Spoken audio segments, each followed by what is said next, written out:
Oi, meu nome é Raquel Ripani e esse é o Chá Comigo. Um momento onde eu falo com um pouco mais de profundidade sobre temas sobre os quais eu já falo nas redes sociais tem 6 anos, relacionados ao feminismo, ao feminino, à economia do cuidado e aos vários pontos ainda onde a gente não debateu o suficiente questões importantes e que moldam a nossa sociedade ainda hoje. Então hoje eu vou falar sobre se o Neymar tá de Chico, porque essa foi uma fala bastante interessante dele,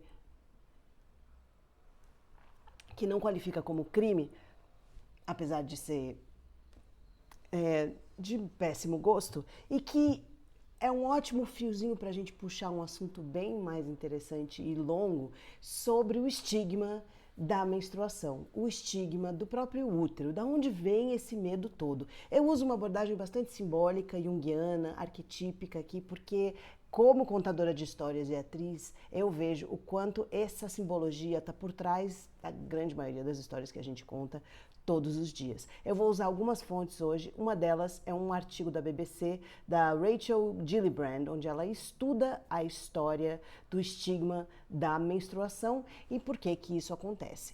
O estigma relacionado à menstruação, ele tem muito tempo. Por exemplo, no Levítico, na Bíblia, no capítulo 15, versículo 19 e 33, a passagem afirma que as mulheres e qualquer coisa sobre as quais elas se deitarem ou sentarem são impuras durante a menstruação. Se uma pessoa que não menstrua tocar em sangue menstrual ou em qualquer coisa que tenha estado em contato com a mulher menstruada, essa pessoa também se torna impura. Então essa ideia do de Chico como algo que diminui as mulheres, na minha opinião, é um sinal profundo do grande pavor que o masculino tem do feminino, porque eles não entendem. Então, dando um passo bem atrás, se a gente imaginar na história da humanidade que na época lá que tinham ainda 6 tipos de hominídeos andando por aí, os neandertais, o Homo erectus, o Homo sapiens e tal, eles devem ter em algum momento separado, feito a conta e entendido que tinha um tipo de humaninho de onde saía novos humaninhos e outro tipo de humaninho de onde não saíam novos humaninhos. Essa provavelmente é uma das primeiras distinções feitas entre a própria espécie, entender que havia humaninhos diferentes uns dos outros. Tinha humaninhos mais velhos, humaninhos mais pequenos, que cresciam e tinham pessoas de onde vinham os humaninhos novos. Isso era realmente formidável, isso era realmente profundamente importante, tanto que há indícios arqueológicos de que o feminino foi o primeiro tipo, depois do sol, da lua, do trovão, primeiro tipo de ideia de entidade, Deus, porque era percebido, provavelmente, naquelas épocas, de que quem fazia a nova vida chegar seria um Deus, e através de quem isso acontecia? Através daquela pessoa menor que a gente costumou chamar posteriormente de mulher. Então, o mistério da mulher é muito antigo. Porque como que sai um neném dali? Como é que é possível? O que que aconteceu? Deus tocou aquele ser. Deus, a Deus, os deuses, todos os deuses. Então, a primeira relação que se tem com a fertilidade feminina, então a gente está falando de todo o útero, de toda a vulva, de toda a área ali que a gente conhece muito bem, ela é cercada de tabus e de mistérios e de medo, de um grande medo. Então a gente tem aí uma coisa freudiana, que o Freud fala bastante sobre esse medo, dessa né, dentada que volta para consumir ou que se nega, né, a dar. Então assim, esse espaço da mãe que você teve um dia, esse espaço é um espaço de controle masculino desde muito sempre. Mas eles não querem falar sobre esse controle ou por que eles estão exercendo esse controle necessariamente. Eles têm nojo. Então eles têm ao mesmo tempo nojo e então uma aversão, digamos assim, ao mesmo tempo que eles têm uma atração. Porque eles são atraídos pela mesma coisa que eles não entendem muito bem. E tudo isso está muito traduzido em várias expressões da nossa cultura. Primeiro nos tabus todos ligados à menstruação, à ovulação, à oscilação hormonal que as mulheres têm naturalmente dentro dos seus próprios ciclos mensais e posteriormente no seu próprio ciclo de vida. Então todas essas coisas de alguma maneira culturalmente foram ganhando conforme a humanidade foi se tornando as civilizações que a gente conhece, foram ganhando vernizes de histórias como essa do Levíticos, que eu conto para vocês, que aí é a base do que a gente chama de pensamento judaico-cristão. Então, as 3 religiões que vêm posteriormente a isso, então a gente tem o judaísmo, o cristianismo e o islamismo, elas todas têm o mesmo tabu em relação à menstruação, ao útero e ao bicho mulher, de onde sai neném. Mas isso não quer dizer que esse preconceito ou essa aversão, ela é só dessas culturas. Pelo contrário, na Índia isso também existe, nos povos originários, no Brasil e nas Américas também, as mulheres menstruadas não podem cozinhar ou não podem tocar determinados alimentos, ou têm que ficar exiladas numa cabaninha ali durante aqueles dias, porque supostamente elas estariam mais frágeis, eu imagino, ou elas não podem tocar os outros homens. Esse pedaço do tocar porque é impura é um troço que me incomoda profundamente. Inclusive, eu fiz uma personagem judia ortodoxa numa novela do Valcir Carrasco e a gente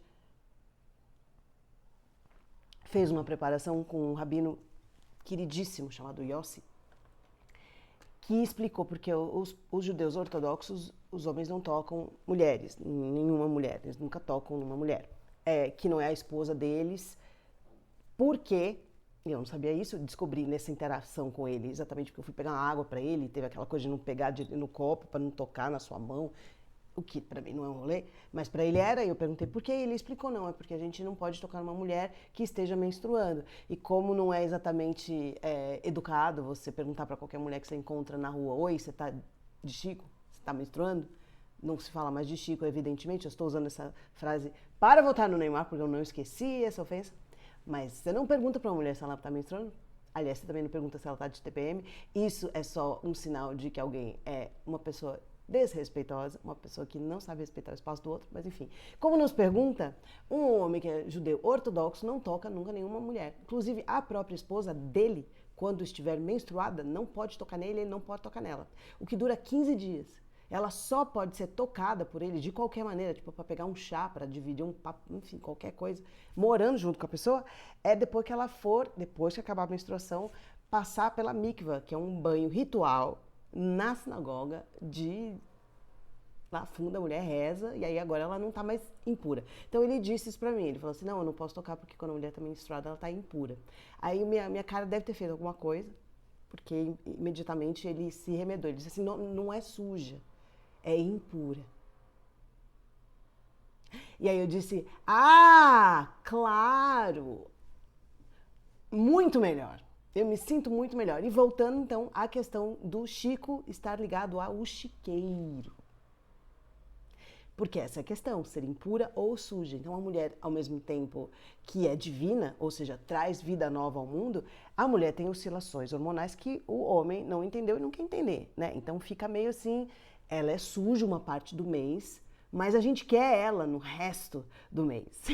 A gente quer usufruir da possibilidade sexual e reprodutiva desse bicho que faz gente, chamado mulher. Então, esse espaço dos dois lugares é bem interessante se a gente for falar arquetipicamente, a forma como outras culturas lidaram com isso também é interessante. Aqui eu vou trazer uma outra referência de um outro livro que eu adoro, chamado O Complexo de Cassandra, e ele fala sobre como os gregos entendiam o útero e a histeria, porque talvez vocês não saibam, histeria que foi criado o conceito que a gente entende hoje como conceito pelo Freud, vem de histeros, que vem de útero. Então toda a questão está ali em entender o que o útero está fazendo, como é que ele se comporta, apesar deles de fato não terem estudado isso medicamente o tanto que eles deviam, tá? Então eles se interam e se interessam disso apenas o suficiente para controlarem os nossos corpos. Mas enfim, sem muita raiva, eu vou ler aqui o que Platão disse sobre a histeria, porque para os gregos o útero não era um órgão que ficava preso no mesmo lugar. Eles entendiam que histeria, para os gregos, que não é a mesma coisa que para o Freud, o útero andava pelo corpo. Eu acabei de mexer no meu microfone, desculpa aí.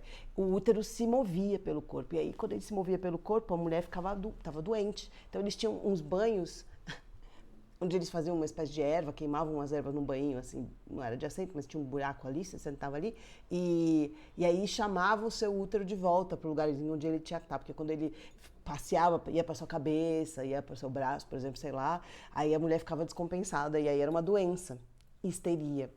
E Platão disse o seguinte sobre isso: no que denominamos útero ou matriz, existe uma criatura viva, espera, dotada de grande desejo de procriar, que, se não der frutos no seu devido tempo, irrita-se e sente-se lesada, passando a perambular por todo o corpo, impedindo a respiração por bloquear as vias respiratórias.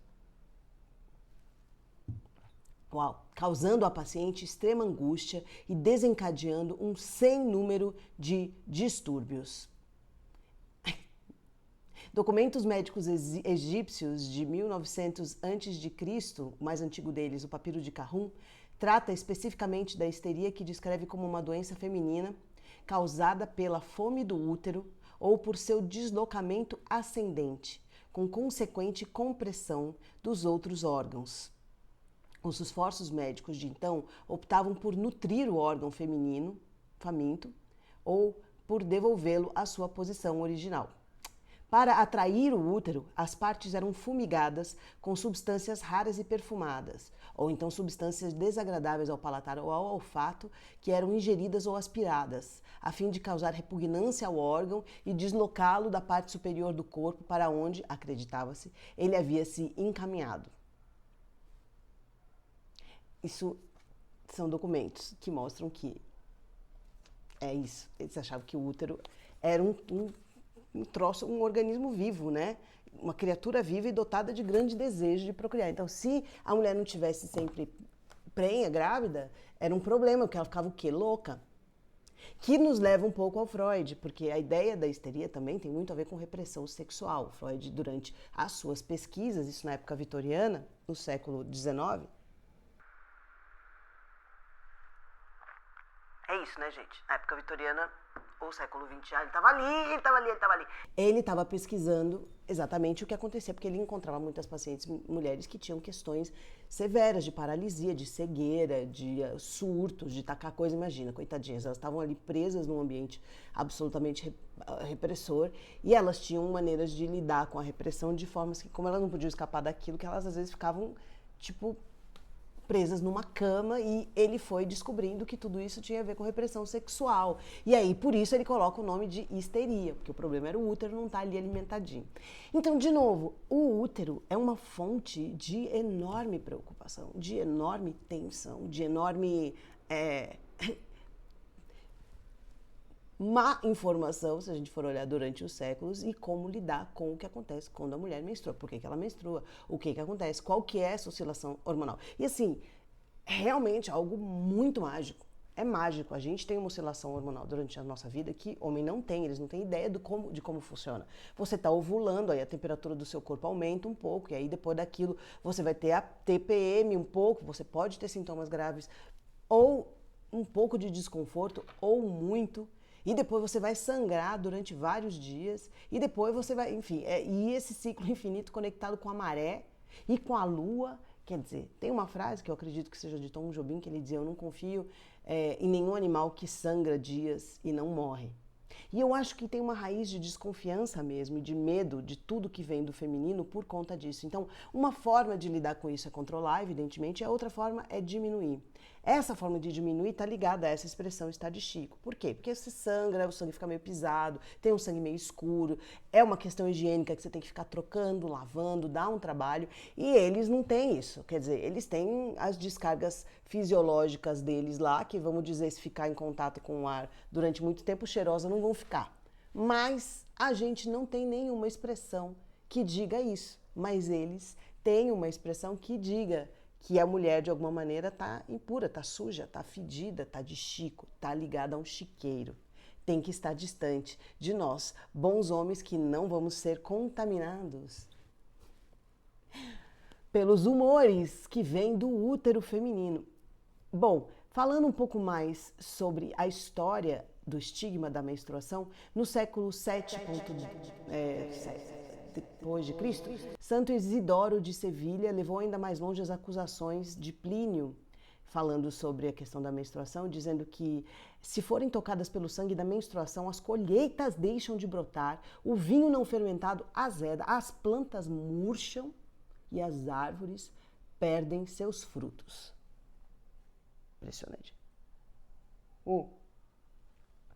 Livros de obstetrícia escritos em 1694 também comparam as mulheres menstruadas à cocatriz, uma besta mítica com um hálito venenoso, já que supostamente elas também teriam o poder de espalhar veneno por via aérea, tá? Então você estava menstruada, você podia matar por aqui, você podia matar por aqui. Gente, eu bem que queria todos esses poderes, vocês iam ver o estrago que eu já ia ter feito na minha vida.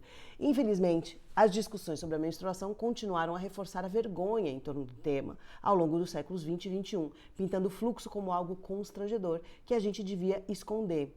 Então, em 1950, na revista Good Housekeeping, já tinha sido inventados os absorventes, que foram inventados, como a gente conhece, a partir de bandagens de hospitais de guerra.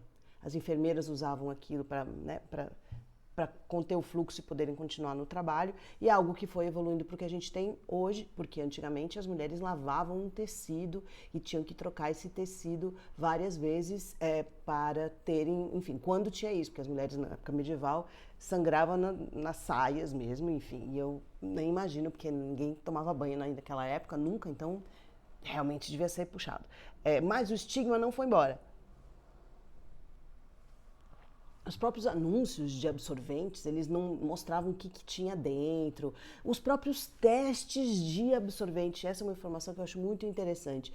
Até o ano de lançamento do filme Barbie, assim, 3 anos atrás, em 2023, estamos em 2023, em 26, quando eu gravo esse vídeo, os testes com absorventes de agora eram feitos com líquido azul, eles não eram feitos com sangue. Nunca foram feitos. Até 2023, eles produziam absorventes para a mulher sem terem testado como eles agiriam com sangue menstrual. Como é que você produz um produto para lidar com uma questão que você não estudou sequer em relação ao seu produto? Esse é o tamanho do estigma que a ideia da menstruação tem. A ideia da ovulação também tem, a ideia da gestação também tem. Realmente parece que é uma... A gente ainda está lá naquela época em que o Homo erectus ou Homo sapiens falou, sei lá, você joga uma água naquele bicho lá, sai um neném. E de vez em quando sangra. Melhor não confiar, porque essa é a impressão que a gente tem quando eles diminuem o nosso sexo com base num dos seus funcionamentos mais ancestrais e necessários para que a própria vida da humanidade continue. Quer dizer, como eles não estão de joelhos agradecendo, né? Eles estão aí enchendo a paciência, dizendo que alguém não capacitado ou alguém que faz o seu trabalho mal é porque teria uma característica feminina ligada à menstruação. Que rico, não é mesmo? Os anúncios falavam isso e chamavam de, em 1948, eram os eufemismos usados para falar sobre a menstruação em qualquer época. Em 1948, os eufemismos usados para a menstruação estavam a maldição, a sujeira vermelha, ou dizer que a mulher menstruada está no cio, o que não é verdade, porque a gente está no cio quando a gente está ovulando, ao invés de outros animaizinhos que sangram quando estão no cio. Mas enfim, talvez eles não tivessem se preocupado em descobrir isso ainda em 1948. Afinal, para que pesquisar corpos de mulheres? Não é mesmo medicina? Hein? Beijo para vocês. Outro estudo de 1975 aborda 128 eufemismos, on the rag, que é usando os paninhos, tia flow, que é o flow, né, o fluxo menstruados, e alguns desses eufemismos são engraçados, que é montar no pônei de algodão, que é você usar um tampax. Talvez fosse um unicórnio de algodão, mas enfim. Eles surgiam para silenciar a conversa sobre menstruação e assim alimentar a ideia de que ela é constrangedora. Quem tem vergonha da menstruação, muitas vezes, não somos nós mulheres, mas a gente é levada a esconder, a dobrar, mesmo no lixo, na escola. É uma fase muito difícil você começar a menstruar e ser adolescente, porque, de repente, realmente é um negócio que acontece, que te atravessa literalmente, que você tem que lidar e que tem que lavar, que suja, que mancha, que cheira. E é isso, gente. Mulher é esse bicho, que suja, que mancha, que cheira, que procria. A gente tem um outro lado que eu poderia apontar dessa questão simbólica, que é a nossa conexão profunda com a Terra e com o nosso lado animal, que a gente não consegue fingir que não existe. Ao contrário de muitos filósofos gregos que achavam que podiam ser seres humanos apenas pela mente, pelo intelecto. A mulher está muito conectada a como as coisas funcionam. É o tempo da colheita, é o tempo do plantio. Se você vai plantar um neném, vai sair um neném. E isso não é igual a você escrever uma tese. Isso tem a ver com sangue, sempre, invariavelmente. E muitas vezes os homens não querem lidar com isso. O estigma do sangue continua permeando a sociedade contemporânea, até hoje prejudicando mulheres. Em 1921, um grupo de pesquisadores concluiu que ele ainda anda paralelamente à ideia de que a menstruação deve ser mantida em segredo. E isso se manifesta de várias formas. Por exemplo, quando a pessoa não quer que pessoas do trabalho ou da escola vejam seus absorventes, ou quando a gente disfarça os sintomas menstruais, porque você é diminuída no seu espaço de trabalho se você aparentar estar tendo uma oscilação hormonal, que você vai ter todo mês durante 20 ou 30 anos, pelo menos, antes de você chegar na menopausa, que é outro estigma. Então, bem-vinda a existir enquanto ser mulher no mundo. Não é interessante a gente olhar o quanto de estigma, o quanto de silenciamento existe a partir de uma coisa que é absolutamente normal e que toda mulher viveu ou viverá e vive? É muito interessante para mim olhar que essa ideia de esconder, de vergonha, é colocada sobre nós, e muitas vezes por homens, que vão publicamente dizer, você tá de Zika, você tá de TPM. Enfim, além de ser uma coisa grosseira a se fazer, é uma má informação e uma falta... Eu acho que é um medo mesmo, é um sinal do medo que eles têm da nossa capacidade criativa, sendo bem objetiva. Uma pesquisa de 2018 descobriu que 79% das meninas e mulheres jovens tinham algum sintoma preocupante ligado à menstruação que elas não haviam comunicado a nenhum profissional da saúde. Esse estigma sobre a menstruação faz com que mulheres hoje, até hoje em dia, não sejam diagnosticadas com doenças que têm uma dor horrorosa, porque eu tive, chamada endometriose, por exemplo, porque elas entendem que a dor faz parte. Você tem que sentir dor, você tem que sentir vergonha, é o que é ser mulher. Sangrar e sangrar em silêncio. Enquanto isso, os homens estão ali zoando isso como se fosse algo que não custasse nada. Porque primeiro tem esse negócio da gente falar do dinheiro, da taxa rosa. Porque custa mais você ser mulher. Porque você está comprando absorvente todo mês. Talvez você tenha que comprar um Buscofen, porque você tem dor. Talvez você tenha que não ir ao trabalho um dia ou mais, porque você tem uma TPM paralisante. Todas essas oscilações, elas têm um custo e mesmo assim a gente consegue ser um ser humano completamente funcional. Apesar de ter uma oscilação hormonal que a outra metade do mundo não vive. Não é interessante? A ONG Endometriosis UK falou que 62% das mulheres com idades entre 16 e 54 anos não iriam ao médico por acreditar que a questão da endometriose não é grave o suficiente para incomodar um profissional. Ou por não terem vergonha, ou por terem vergonha, ou medo de não serem levadas a sério, ou por acharem que esses sintomas, incluindo a dor, e é uma dor desgraçada, são normais. O estigma da menstruação, portanto, está profundamente enraizado na sociedade. Mas a gente pode tomar atitudes juntas que façam diferença para conversar mais abertamente sobre o tema e parar de deixar que isso seja algo que nos silencie ou que nos estigmatize, que nos coloque numa situação inferior, porque na minha opinião não é. É uma situação superior. Quem está criando isso somos nós. Quem está criando a vida somos nós. Quem está sobrevivendo e fazendo tudo que eles podem fazer enquanto sangra somos nós, mulheres. Então, a partir do momento que a gente começa a falar sobre isso, como eu estou fazendo aqui agora, a menstruação é uma coisa sagrada, a menstruação é uma coisa maravilhosa. A menstruação é um sinal de que você está fértil, que você está saudável. Tá tudo certo. Se você menstrua, você faz parte da humanidade. Você pode estar querendo ter um filho, dar continuidade aí à sua linhagem ou não. Tá tudo bem se você quiser falar sobre isso. Tá tudo bem se você não quiser falar sobre isso. O que eu não acho legal são homens falando sobre isso e falando isso de uma maneira como se isso diminuísse as mulheres de alguma forma. Porque esse não é o caso. Inclusive é uma espécie de fetiche deles, porque eles têm um medo tão profundo do feminino que eles criam histórias e histórias para falar sobre isso, inclusive na Bíblia.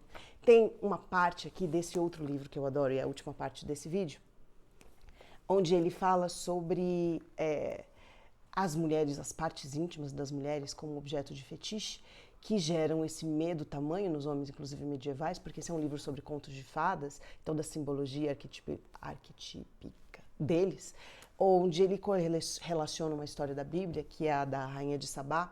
Era uma história famosa na época medieval. O rei Salomão se encontrou com a Rainha de Sabá e esse virou o Cântico dos Cânticos, onde eles têm um romance. Mas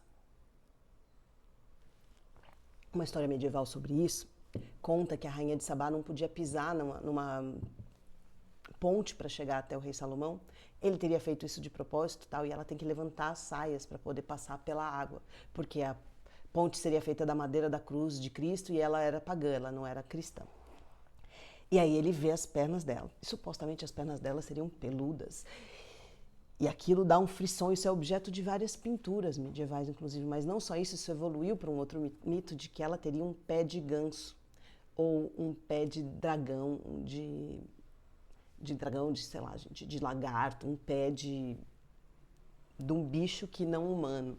E aí, o Freud fala sobre essa ideia do pé enquanto um fetiche muito antigo. Existe um fetiche por pés.